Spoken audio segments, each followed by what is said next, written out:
Buenos días, Despierta RD. Gracias por la oportunidad a ustedes de llegar hasta sus hogares con estas informaciones. Hoy tenemos un tema que también tiene que ver con desarrollo económico, que es algo que siempre nos interesa mucho en este segmento. Para ello tenemos a Ana Hernández desde el Observatorio de Políticas Sociales de Vicepresidencia. Muy buenos días. Muy buenos días, gracias por la invitación. Gracias por venir aquí con nosotros de nuevo, porque es que ustedes están manejando tantos temas que impactan la vida de las personas a través de esa unidad de análisis que la gente tiene que conocer y que tenemos que valorar. Pero hoy vamos a hablar, y tú nos vas a hablar, sobre lo que son los datos masivos que ayudan a la toma de decisiones. ¿Qué son? Se conoce como Big Data, pero ¿qué es? Así es, Big Data, o también conocido en castellano como datos masivos, se puede definir como el conjunto de datos cuyo tamaño es mayor al que normalmente pueden, vamos a decir, capturar, almacenar y analizar los software de bases de datos. Otra definición, por ejemplo, de Oxford dice que son datos exageradamente grandes que se pueden analizar por medios de programas computacionales para tratar de revelar tendencias, de revelar patrones y con esto analizar el comportamiento y las interacciones de las personas. Sí, evidentemente que cuando utilizamos estadística, los datos nos permiten comprender ciertas cosas que no se ven a flor de piel, vamos a decirlo así. Pero en el caso del Big Data o de los datos masivos en República Dominicana que ustedes manejan a través del observatorio, ¿desde dónde ustedes están colectando esos datos? Nosotros, por ejemplo, hace un par de meses hicimos un boletín sobre Big Data y sus aplicaciones a las políticas sociales. Justamente nos interesa ver las oportunidades que brinda toda esta información que cada vez más se está produciendo para mejorar los servicios públicos y con esto el bienestar social. Nosotros, por ejemplo, en este boletín analizamos cómo están haciendo en otros países, por ejemplo, en materia de finanzas, cómo se predice las ventas que puede tener un bien cualquiera, como un libro, a través, por ejemplo, de conversaciones en línea o a través de las redes sociales. Lo que dice la persona, por ejemplo, con relación a los precios del combustible, y con eso tratan de estimar también, por ejemplo, cuánto podría variar el precio del combustible. Y justamente ahí, porque es algo interesante que la gente tiene que entender, el Big Data colecciona información que no es la típica. Usualmente para estadística se hace un censo, se hace una entrevista, pero en Big Data toma todo, incluso lo que utilizamos o lo que hacemos en nuestros móviles. ¿No sería Big Data una especie de invasión a la privacidad del usuario? Así es, bueno, se puede ver desde las dos caras, ¿no? De hecho, es uno de los desafíos que tiene Big Data, tiene un desafío tanto técnico como ético.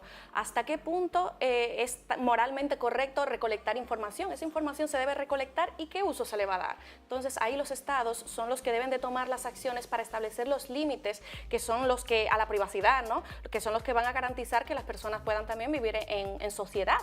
Exacto, porque uno puede decir, bueno, perfecto, el Estado quiere saber que yo hablo por mi WhatsApp o que yo hablo a través de mi Facebook con mis amigos, pero de alguna manera u otra eso atenta contra mi libertad de expresión.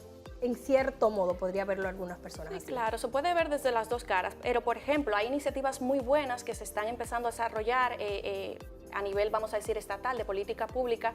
Una muy interesante que nos comentó el año pasado el director de Global Pulse, que es el director de esta iniciativa que trabaja con todo Big Data en Naciones Unidas, durante el foro de investigación social que celebramos el año pasado con el observatorio. La vicepresidenta lo invitó a él y bueno, él nos comentaba sobre algunos proxies que se están utilizando para calcular la pobreza en países, por ejemplo, como África. Algunos proxies son estimados. Exacto, algunas aproximaciones a indicadores que pudiesen estimar la pobreza. Ellos, por ejemplo, toman a través de imágenes satelitales las infraestructuras de los edificios, si hay carreteras asfaltadas, y con esto hacen una aproximación de la pobreza. Esto nos da una visión grandísima de lo que se puede hacer con el Big Data para las políticas públicas. Y por ejemplo, perfecto, estamos muy tecnológicos, muy Big Data, pero hay soluciones que se necesitan y que son obvias y que son problemas que hemos tenido durante 60, 80 años de nuestro país, como por ejemplo el tema de tener hospitales equipados.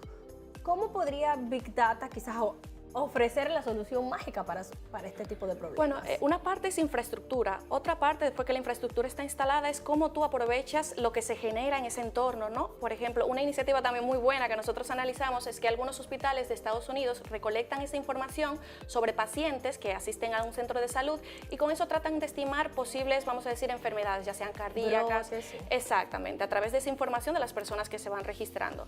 Así como dices también, no es un secreto que para un país poder aprovechar aprovechar todas las bondades de Big Data debe de estar preparado tecnológicamente.